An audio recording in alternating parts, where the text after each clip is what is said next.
Bonjour, mesdames et messieurs, comme vous le savez, tout le plaisir est nôtre de vous savoir très nombreux devant votre petit écran.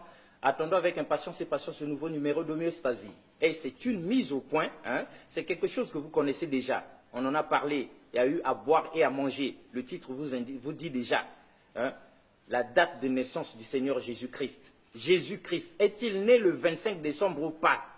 Depuis toujours, depuis des millénaires, nous sommes là-dedans. Jésus est né le 25 décembre et tout allait bien.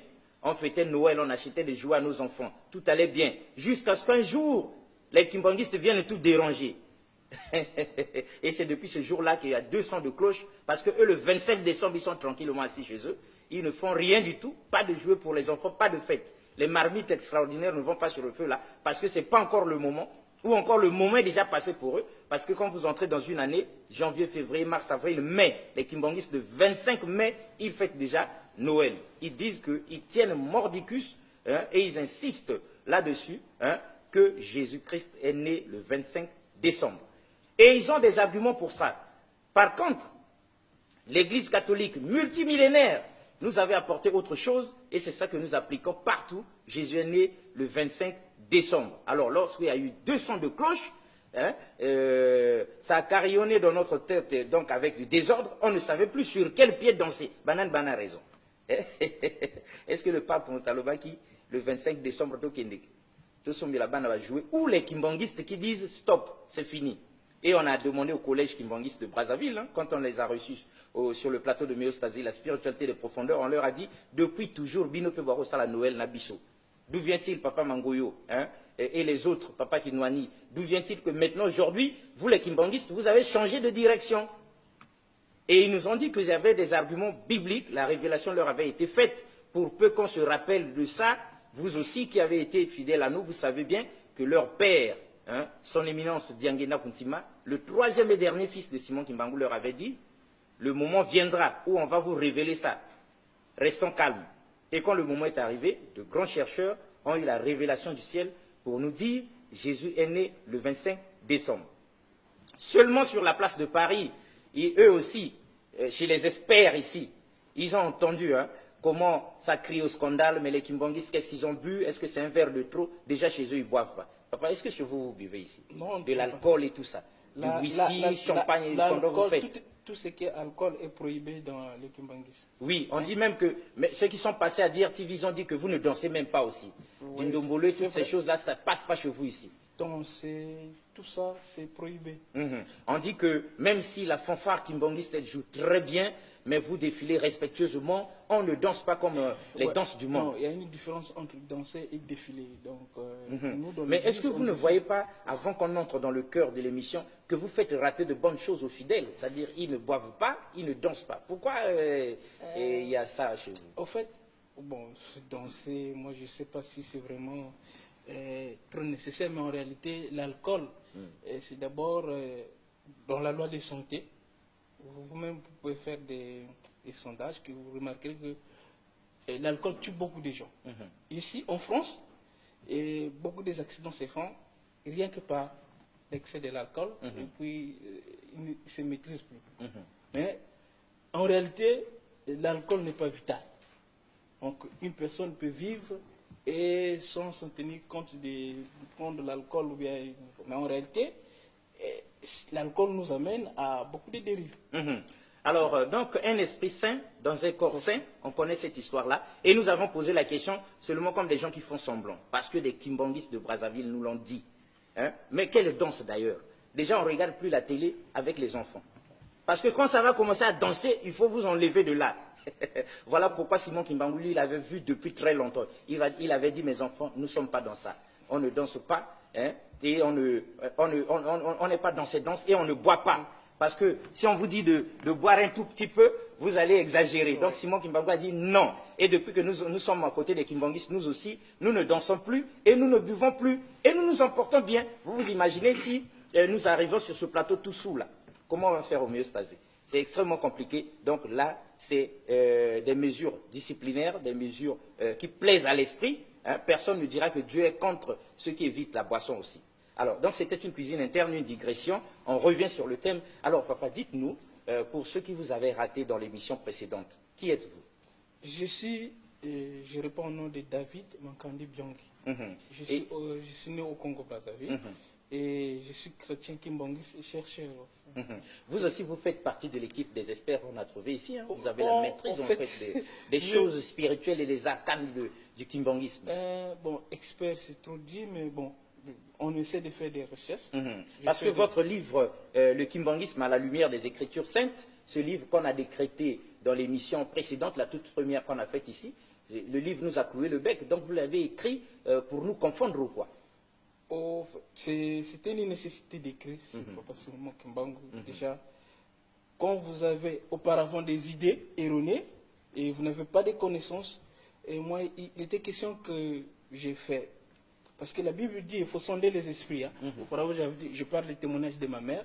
Papa Solomon Kimbangu s'est révélé à ma mère, et puis ma mère, elle, ni moins ni plus, elle disait catégoriquement que s'il y a Dieu qui existe sur les cieux ou sur la terre, et il faut vraiment le trouver en camp.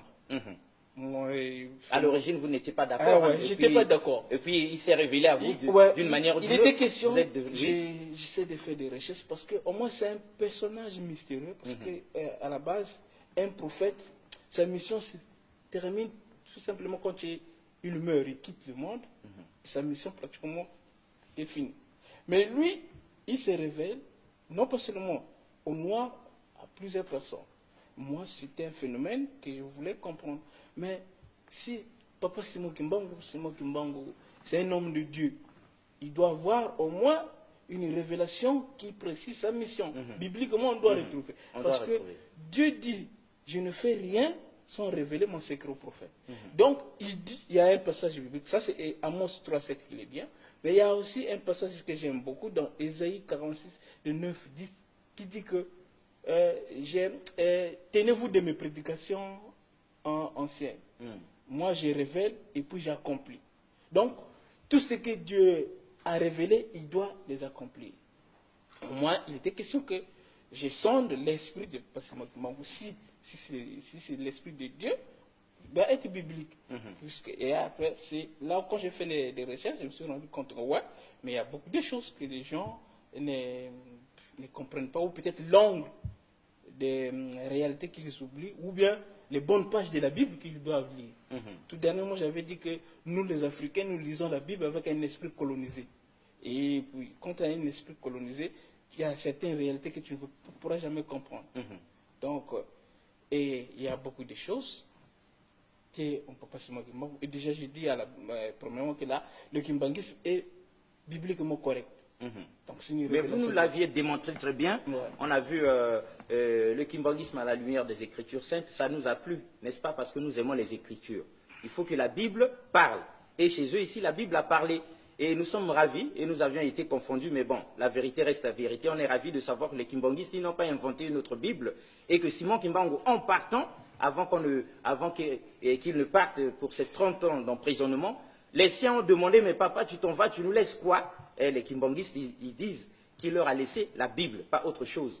Et donc, dans la Bible, vous trouverez le voleur et l'objet volé. C'est ce que lui il avait dit. Nous aussi, à force de vous côtoyer, nous commençons à comprendre ces choses-là. Alors, donc, pour rentrer dans le cœur de ce qui nous préoccupe, hein, mesdames et messieurs, Jésus-Christ est-il né le 25 décembre ou pas? C'est ça la grande problématique. À Brazza, on a débattu, à travers le monde, vous êtes harcelés parce qu'on vous pose des questions par-ci, par-là. Vous aussi, quand vous nous avez vu ici, vous avez dit, ça tombe bien. Alors, pourquoi vous avez dit ça tombe bien sur cette histoire? Que voulez-vous faire aujourd'hui? Au fait, aujourd'hui, on doit montrer des arguments bibliques qui prouvent que le 25 décembre, c'est une date conventionnelle fixée et qui ne cadre pas avec la réalité historique biblique. Pour montrer que le 25 mai, c'est la véritable date de naissance de Jésus-Christ. D'accord. Et si on vous donnait, en guise d'introduction, on vous permettait de le développer en 10 minutes, que direz-vous? Oui. Bon, déjà, intellectuellement, c'est connu. Il y a des réalités historiques qui ne trompent pas, parce que Jésus-Christ a vécu sur un territoire qu'on connaît, et que, historiquement, la période où Jésus-Christ était né, il y avait les recensements. Et les recensements ne pouvaient pas se faire en période de grand froid. Ça, c'est déjà les contextes climatiques qui nous permettent de dire que ce n'est pas vrai et c'est faux. Et en réalité, puisque Jésus-Christ était né dans cette période. Mais on a des arguments bibliques où moi j'aimerais beaucoup plus communiquer. Eh bien, vous avez tout le temps de le faire. Au fait, là où on parle de la naissance de Jésus-Christ, c'est dans Luc 1, de 35 à 55. On nous dit bien, l'ange Gabriel a visité Marie pour parler de la conception.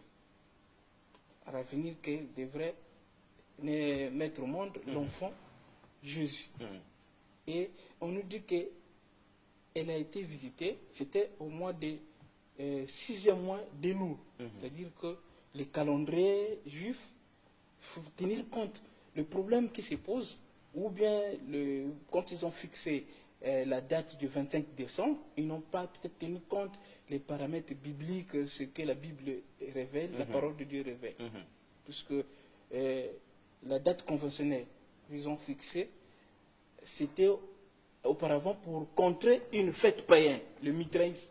Ça emportait tout le monde, que ce soit que les chrétiens ou les mondains, ceux qui croyaient en Dieu ou pas. Ça a vraiment mobilisé tout le monde. Ils se sont dit que mais pour enfin ramener les gens au christianisme, parce que Jésus-Christ est la lumière du monde, pour les ramener au christianisme, il faut prendre vraiment, cette date de naissance, il faut célébrer Jésus-Christ pour que eux aussi, les païens, viennent célébrer Jésus-Christ avec nous. Donc c'était juste pour contrer cette date. Maintenant, revenons à nos arguments pour dire que le 25 mai, c'est vrai, que c'est la vraie date de Noël. Donc, je reviens à Luc 1, 30 à 50, qui nous parle de la conception de Jésus-Christ. Donc, Luc 1, on peut peut-être lire à partir du 35 jusqu'à 55. Oui, ça nous parle de quoi? Ça nous parle de la visitation de l'ange auprès de Marie. Et on précise, c'est là où il y a les détails qui sont très importants. C'était au 6e mois du calendrier juif. Or, le 6e mois du calendrier juif, à notre calendrier actuel, c'est le mois de septembre. C'est là où on doit vraiment montrer aux gens que c'est un problème de calendrier, et c'est un problème d'ajustement historique selon moi, pour dire que non, le calendrier juif commence au mois d'avril. Ça, on peut le lire dans Exode 12, c'est précisé. Donc, le premier mois du calendrier juif, c'est le mois d'avril de notre calendrier. Le mois d'avril de notre calendrier. Oui. D'accord. Donc, et le 6e mois, donc c'est le mois de septembre. Donc, avril, mai, juin, juillet, août, septembre. Donc, et la conception de Jésus-Christ s'est faite à ce moment-là. Donc, étant donné que scientifiquement, l'enfant fait 9 mois, tu vas compter de septembre, tu comptes septembre, octobre, novembre, décembre, janvier, février, mars, avril, mai. 9 mois, ça tombe juste. Et scientifiquement, c'est prouvé.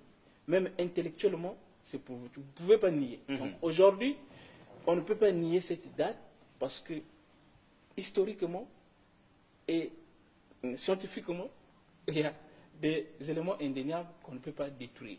Donc Jésus-Christ est né le 25 mai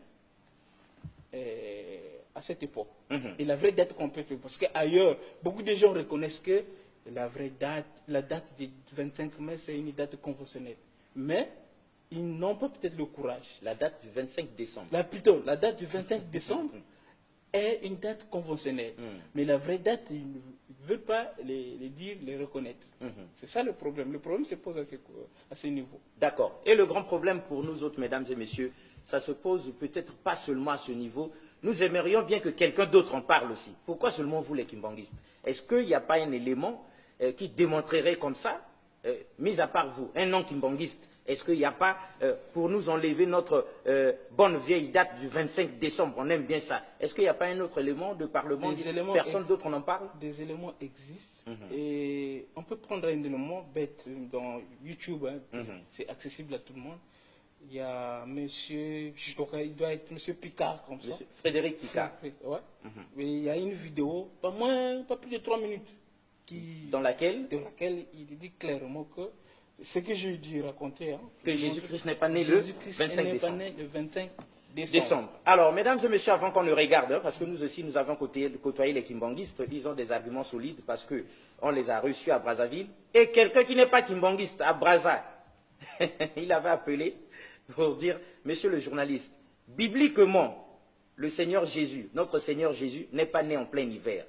Le gars, il ne savait pas la date, mais son problème à lui, il dit, c'était pas en plein hiver. Alors, on va suivre Frédéric Picard, ce qu'il va nous en dire. Voilà, alors, une fois qu'on a suivi cette vidéo, qui explique, de par une autre voie non kimbanguiste, que Jésus-Christ n'est pas né le 25 décembre. Mais d'où vient-il que les gens s'entêtent? C'est pour ça que je vous dis que, déjà, bon, les Européens, ils sont beaucoup plus réservés. Quand vous leur apportez quelque chose de nouvelle, ils prennent le temps et puis ils étudient. D'analyser, d'aller vérifier. Mais en Afrique, c'est pour ça que je parlais d'abord de l'esprit colonisé. Là. Et il y a beaucoup de choses qui nous échappent. Et tu remarqueras que c'est une vérité. Même intellectuellement, la vidéo qui vient de passer prouve clairement que Jésus-Christ n'est pas né le 25 décembre. Il ne pouvait pas naître en hiver. Maintenant, bon, peut-être il n'a pas trop fouillé pour adopter la vraie date de naissance. C'était certainement pas l'objectif de notre confrère. Lui, son problème, c'était le 25 décembre. Voilà. Et ça nous fait du bien qu'il ait dit, en tout cas, c'est pas le 25 décembre. Des recherches faites par eux, il en résulte que le 25 décembre, Jésus n'est pas né le 25 décembre. Voilà. Ça, vous ne pouvez que l'en remercier, parce qu'il vous aide quand même. Justement, mais en fait, la vérité est têtue. Hein? Je le répète, la vérité est indiscutable. Parce que scientifiquement, bibliquement, historiquement, on est calé. Personne ne pourra venir nous le contredire. D'accord, maintenant il y a une grande question là. Vous savez, le monde était tranquille, il était bien, tout allait bien.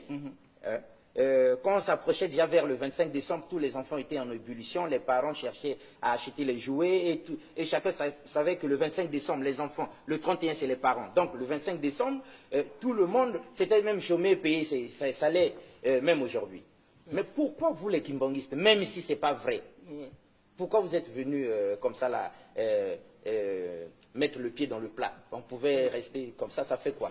Pourquoi? Est-ce qu'il y a besoin de savoir la date exacte de naissance de Jésus? Justement, il y a besoin de savoir parce qu'il y a une chose, c'est qui est capital d'abord dans les kimbanguistes, qu'on doit savoir quelle est la mission du kimbanguisme. C'est ça le plus important qu'on devrait connaître. Et oui, et quelle est-elle cette mission-là? Cette mission dit ceci. La mission de l'église kimbanguiste, c'est de restaurer l'homme dans son état promis. Donc il y a la restauration au centre. Donc ça passe par la correction de cette date. Oui, ça passe. Bien qu'auparavant, on avait fêté le 25 décembre.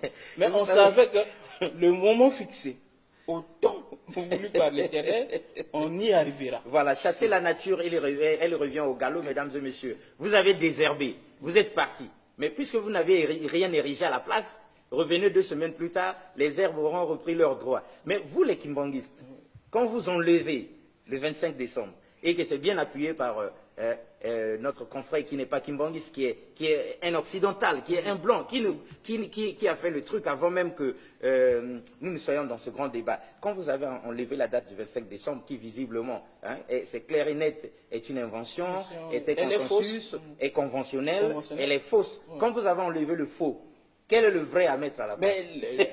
Mais on a bien fait les calculs avec vous. Donc c'est le 25 mai. Le 25 mai, on a fait des calculs. Peut-être vous voulez qu'on reprenne les calculs? Non, on ne reprend pas les calculs parce qu'on a compris. Pour la petite histoire. Nous autres, nous sommes habitués parce qu'on a déjà reçu des kimbanguistes plusieurs fois et ils nous ont fait comprendre ceci. Que le fait que la Bible retrace que le Seigneur Jésus naît dans cet endroit-là, dans cette étable-là où il y a des moutons et tout ça, ce n'est pas en plein hiver. Et même l'empereur des lieux avait demandé à ce qu'il y ait recensement. Chacun devait aller se faire enregistrer dans son village, dans sa contrée. Ça ne se fait pas en plein hiver.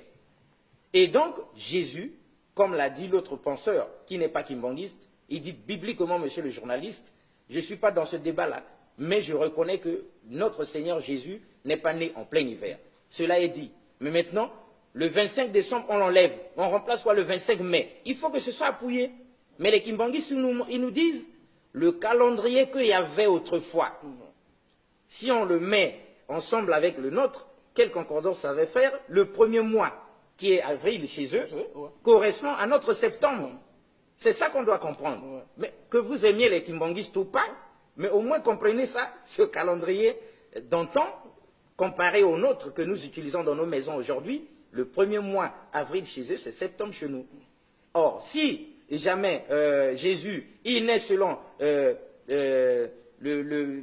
que vous avez fixé, vous, leur Jésus à eux, au mois de décembre, il y a eu des kimbanguistes qui nous ont dit qu'il va être un prématuré, même pas un prématuré parce que c'est peut-être 4 mois seulement. Et donc ça ne marche pas. Bon, c'est une falsification de l'histoire qui n'a pas tenu, bon, qui ne tient pas debout. Hein, voilà. Du point de vue climatique, historique, biblique. Voilà. Par contre, lorsqu'on prend la révélation, comparant les deux calendriers, lorsqu'on part de septembre, alors là, ça tombe vraiment au mois de mai. Nous avons essayé d'arracher ça aux kimbanguistes et de discuter. On a compté et recompté, ça tombait au mois de mai. Là n'est pas le problème, au fait. C'est-à-dire, on est ravis que vous nous disiez ça encore, mais c'était un problème autrefois. Mais vous nous avez déjà convaincus de ce côté-là. Au moins, on est d'accord, ce n'est pas le 25 décembre. On peut aussi être d'accord. Nous autres, qui ne sommes pas kimbanguistes, nous pouvons aussi être d'accord avec le 25 mai. Il y a quelque chose qui nous énerve, c'est que le 25 mai, quand nous regardons, ça correspond à quelqu'un de chez vous. C'est ça le problème. Voilà. Mais pourquoi le 25 mai, hein, vous avez arraché le faux, vous avez mis le vrai en place. Mais quand nous regardons, le vrai nous relie à quelqu'un, c'est-à-dire au deuxième fils de Papa Simon Kimbangu. Alors, maintenant, pourquoi ça? Est-ce que vous ne pouvez pas prendre une date qui n'a rien à voir avec... Mais non, mais déjà, la date qui tient, c'est le 25 mai. Bon, ce n'est pas un hasard. Je disais que Dieu, dans la révélation de Dieu, il n'y a pas d'improvisation ou bien du hasard. Donc, Papa de Lungana, en fait, c'est l'incarnation du Christ de la seconde venue. C'est lui qui est à l'auteur qui nous a dit que, voilà, il est temps de le dire. En fait, les prophéties bibliques montrent que le Messie devrait venir pour construire le temple de la Nouvelle Jérusalem. Oui, mais dites ça avec la Bible à l'appui. Voilà. Pour nous rassurer, parce que nous, le 25 mai, on peut encore accepter, mais quand on voit le Christ que vous nous avez présenté, c'est ça qui nous énerve. En fait, même le Christ qu'on présente, normalement, bibliquement, il est décrit. Hein. D'accord. Alors, bibliquement, décrivez-nous. Déjà, faites-nous le portrait biblique de Jésus. Le portrait biblique de Jésus, oui. On doit le lire dans Ésaïe 53. Ésaïe 53. Ouais, de 1 jusqu'à 7. On nous décrit Jésus, le Christ, le véritable de la Bible. Ce n'est pas celui qu'on peint, qu'on nous a imposé. Ce n'est pas les portraits que nous avons à la maison chez nous. Ce n'est pas l'acteur du cinéma là qu'on nous a imposé. Ésaïe, vous avez dit? Ésaïe 53. 53. Oui. Verset de 1 jusqu'à 7. Ésaïe 53. Et donc, c'est l'occasion pour nous de vous dire, mesdames et messieurs, maintenant que nous nous acheminons lentement, mais sûrement vers la fin de cette émission, peut-être qu'on a 5 ou 10 minutes, Ésaïe 53. C'est l'occasion pour nous, hein, de vous dire, parce qu'on a côtoyé ces kimbanguistes-là, que heureusement, selon eux, heureusement que Dieu a fait le portrait de Jésus dans la Bible. Et c'est ce portrait-là que nous allons lire et voir s'il correspond au Jésus qu'on nous présente. Ésaïe 53, versets 1 à 7. 1 à 7. Qui a cru à ce qui nous était annoncé? Qui a reconnu le bras de l'Éternel? Il s'est élevé devant lui comme une faible plante. comme un rejetant qui sort d'une terre desséchée. Il n'avait ni beauté, ni éclat pour attirer nos regards, et son aspect n'avait rien pour nous plaire. Méprisé et abandonné des hommes, homme de douleur et habitué à la souffrance, semblable à celui dont on détourne le visage. Nous l'avons dédaigné, nous n'avons fait de lui aucun cas. Cependant, ce sont nos souffrances qu'il a portées, c'est de nos douleurs qu'il s'est chargé, et nous l'avons considéré comme puni, frappé de Dieu, et humilié. Mais il était blessé pour nos péchés, brisé pour nos iniquités. Le châtiment qui nous donne la paix est tombé sur lui. Et c'est par ses meurtrissures que nous sommes guéris. Nous étions tous errants, comme des brebis. Chacun suivait sa propre voie.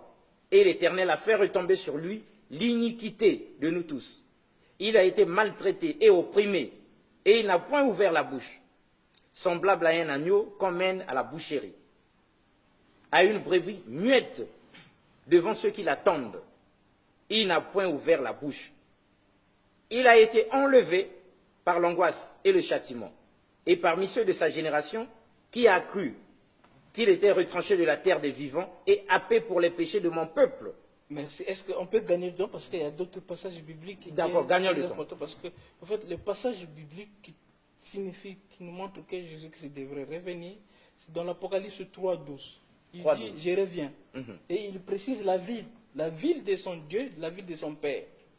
Apocalypse Ouais, 3, c'est très- 12. Apocalypse 3:12. D'accord. Il dit bien avec un nom nouveau. Écrit à l'ange de l'église. Non, 3. Ouais. Apocalypse 3. Apocalypse 12. 3.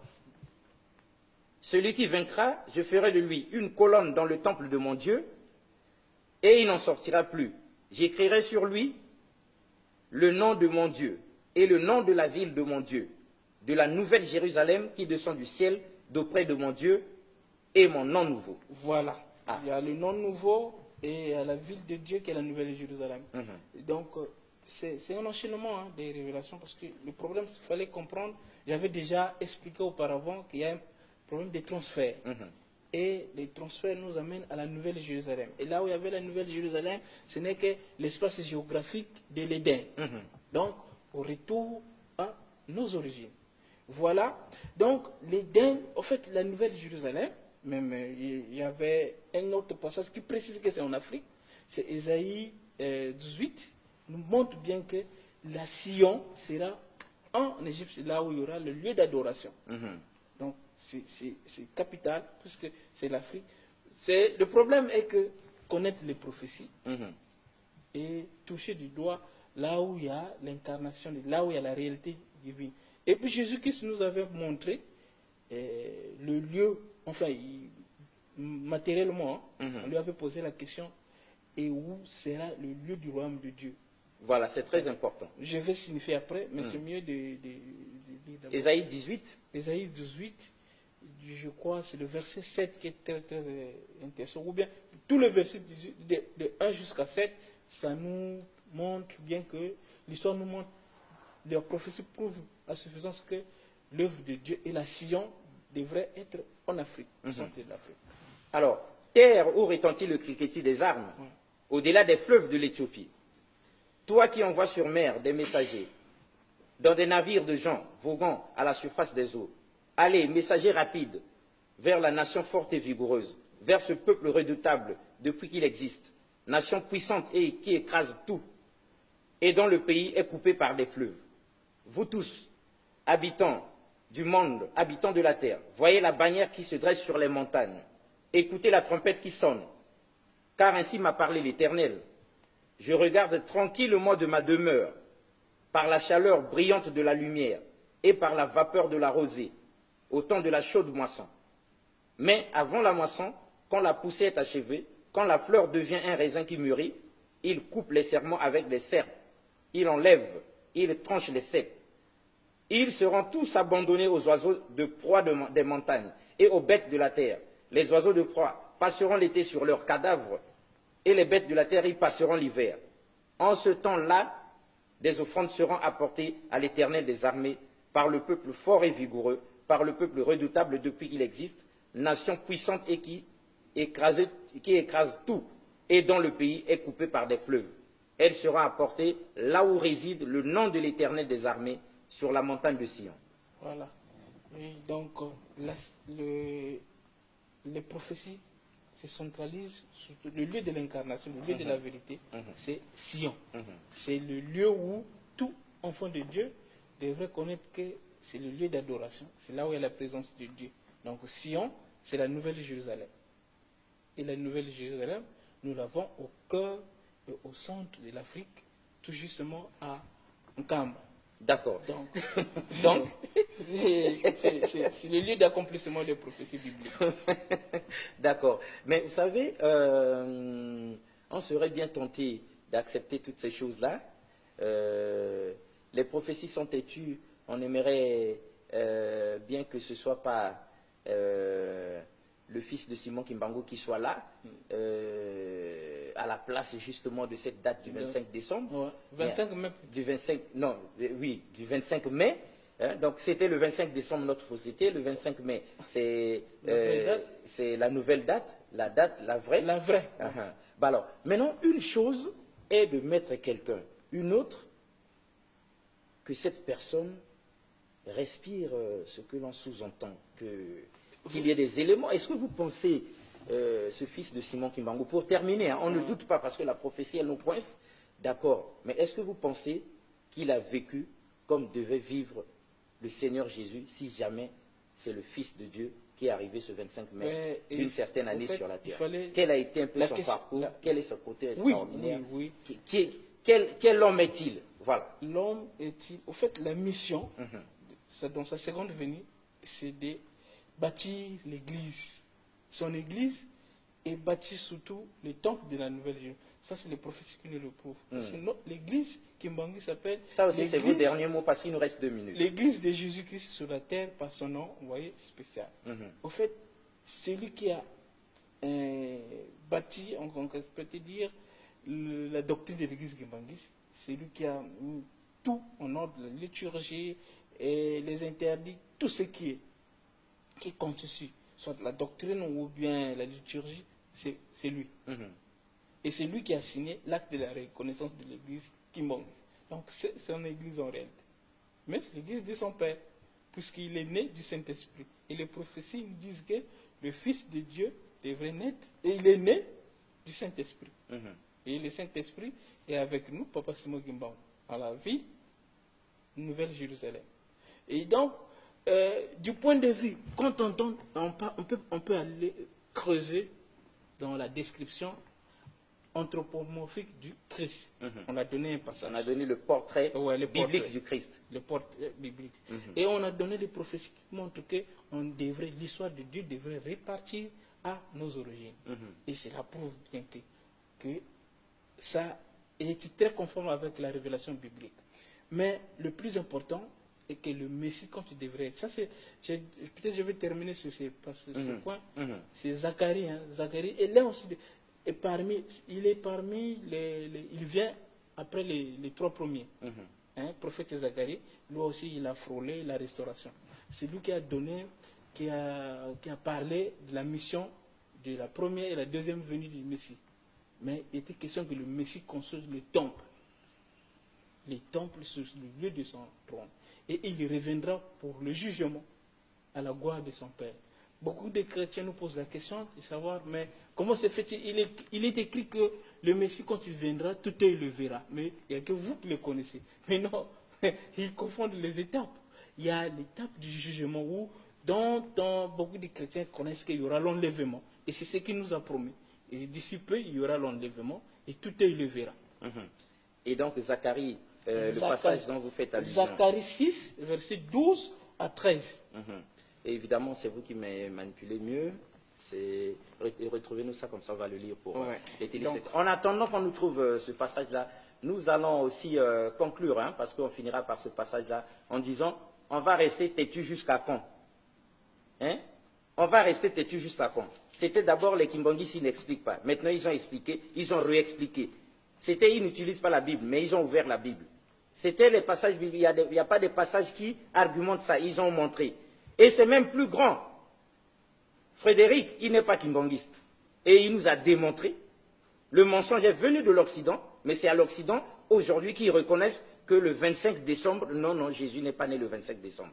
Et ils reconnaissent eux-mêmes, l'Église catholique en tête, que c'est une date conventionnelle, arrangée, acceptée seulement pour éviter que les chrétiens ne soient emportés par la fête païenne et pour ramener aussi les païens dans notre fête. Donc il y a eu confusion. Et du coup, lorsque la révélation arrive, pourquoi rester dans le mensonge alors que la lumière est là?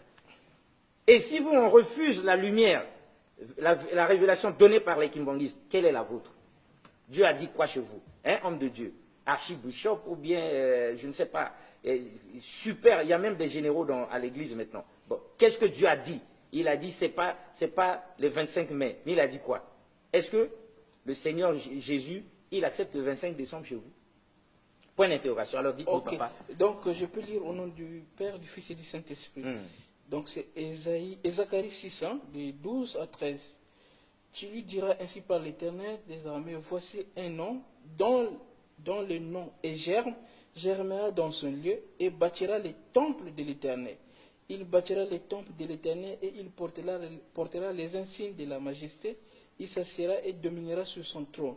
Il sera sacrificateur sur son trône et une parfaite union régnera entre lui et l'autre. Donc, c'est le germe qui nous renvoie à Jésus-Christ. Et il devrait bâtir le temple de l'Éternel. En fait, en Israël, Jésus-Christ n'a pas bâti le temple. Il fallait qu'il bâtisse le temple à la Nouvelle Jérusalem. Mais est-ce que le temple est bâti là? Non, le temple. À la Nouvelle Jérusalem dont on parle, est-ce qu'il y a un temple de bâti? À la Nouvelle Jérusalem, il y a un temple de bâti, le temple d'Enkamba de la Nouvelle Jérusalem, qui existe. Bon, est-ce qu'il y a des images? Parce que nous aimerions bien que vous nous donniez des images. On va vous donner des images. D'illustration, donc du Christ revenu et du temple de la Nouvelle Jérusalem. Les temples de la Nouvelle Jérusalem existent. Le sanctuaire de Dieu existe. La source du trône existe. Et avant qu'on finisse, parce que Jésus-Christ, on lui avait posé la question de savoir. Et quand on viendra, parce qu'il a précisément prêché sur le royaume de Dieu, on lui avait posé la question, où sera le royaume de Dieu? Voilà, très important. Et c'est là où il y a le symbole matériel de la présence divine. Il avait évoqué, c'est Luc 17 et 37, il avait évoqué, quel que soit le lieu où le cadavre s'assemblera les aigles. C'est-à-dire que le lieu où il y a un cadavre à portée spirituelle, c'est là où il y aura le centre religieux, le centre d'adoration, et c'est là où il y a sa présence. Donc, je ne sais pas, moi jusqu'alors, je continue à creuser, à fouiller, mais on peut peut-être aussi jeter un regard, on peut naviguer dans le monde chrétien, même si on ne peut pas aller toquer de porte en porte, mais je ne pense pas qu'il y a des églises qui peuvent nous montrer les symboles matériels de la présence divine, donc Jésus-Christ a évoqué. Et donc, pour dire terre à terre, est-ce qu'en Kamba... En Kamba, ce qui fait l'objet du sanctuaire de Dieu, c'est le corps du Saint-Esprit impétrissible, impérissable et qui réside là-bas. Et c'est le corps qui fait des miracles, et c'est le corps où Dieu a rendez-vous avec l'humanité. Vous savez que quand j'évoque, on a lu le trône de Dieu. C'est nous tous, noirs, blancs, toute race confondue, on sera rassemblés autour du trône de Dieu. Et c'est ce Dieu-là qui est en Kamba. Et le trône de Dieu, c'est à la Nouvelle Jérusalem. Donc, nous avons tous les symboles matériels de la présence divine en Kamba, prophétisés par Ézéchiel. Je dis bien, je répète, le kimbanguisme est le prototype de prophétie d'Ézéchiel. Ce n'est que l'accomplissement de prophétie d'Ézéchiel et que nous retrouvons dans la Révélation, l'Apocalypse. Un atterrissage réussi. Merci Papa David, mais c'est l'occasion pour nous de vous dire aussi, tout message vaut la qualité du messager. Simon Kimbangu, ce n'est pas un plaisantin. Demandez aux Belges. Il faut aller leur demander pourquoi ils ont construit un musée là-bas, pour lui, spécialement. Et qu'ils sortent les archives. Alors, déjà à l'extérieur, on tremble, mais à 2 pas, on se pose des questions. On est disséminé à travers le monde ici, à Mondier, à Quemondé. Et tout ça, il avait dit en 1921. Et même le grand retour, l'Afrique, qui reprendra sa première place. L'homme blanc l'homme noir deviendra blanc et l'homme blanc deviendra noir. Tout ça, il avait dit. Il dit, je meurs et je vais être enterré. Les Kimbanguistes nous l'ont dit, hein. Nous aussi, nous prenons des cours. Et 9 ans plus tard, mon corps reviendra en Kamba, d'où on m'a sorti, et alors se déclencheront les indépendances. Les années 60, ce sont les indépendances en Afrique. Qui dit mieux? Et donc, quand on connaît l'homme à qui on a affaire, du coup, si son fils efface la date du 25 décembre, qui va mettre autre chose à la place? Papa Alexis, je ne sais pas. Bon, peut-être que ce sera un autre rendez-vous pour expliquer la prophétie de Papa Sémoki. Bon, cette prophétie est reconnue, hein, beaucoup de gens. L'homme noir deviendra blanc et le blanc deviendra noir. Oui, en 2 mots, on peut dire ça veut dire quoi? Oh, mais ce n'est que l'histoire qu'on parle, la restauration. En fait, la restauration. On pourra l'expliquer prochainement. D'accord, on entrera en profondeur. C'est une prophétie qui est en réalité biblique. Mais on va l'expliquer, on va montrer les bonnes pages de la Bible. Il faut lire pour comprendre cette prophétie. D'aucuns pensent que c'était un révolutionnaire, parce que c'est un militant qui a milité l'indépendance des gens. Mais en fait, il vient pour accomplir l'œuvre de Dieu. C'est l'esprit incarné, en fait. Donc ça, on pourra l'expliquer par rapport à sa prophétie, hein, parce que beaucoup de gens interprètent mal cette prophétie. Et nous allons vous dire une chose, Papa David, vous n'avez même pas besoin d'expliquer. Parce que même les athées respectent Simon Kimbangu. Ouais, d'accord, merci, c'est gentil. C'est connu. Nous vous avons dit, nous les égyptologues, avec les Grégoire Biyogo, avec le professeur Kovi Gomez, avec le professeur du Congo-Brazzaville, Théophile Obenga, avec le très grand professeur Elikiam Bokolo, tous nous reconnaissons Simon Kimbangu. Maintenant, le problème ici, c'est de dire, si son fils là, celui que Simon Kimbangu lui-même donne là, il efface le 25 décembre et met le 25 mai, et vous fait compter de septembre au 25 mai, ça fait 9 mois. Vous dites quoi? Qu'est-ce que Dieu a dit vous? Parce que le 25 décembre, même les catholiques ont dit c'est pas vrai. Toko Saki Kaka. Maintenant, vous insistez en disant quoi? Au revoir et à la prochaine. Merci. Beaucoup. Ah, merci. On va expliquer même si Malobi. Sur le ballon, Baroboya.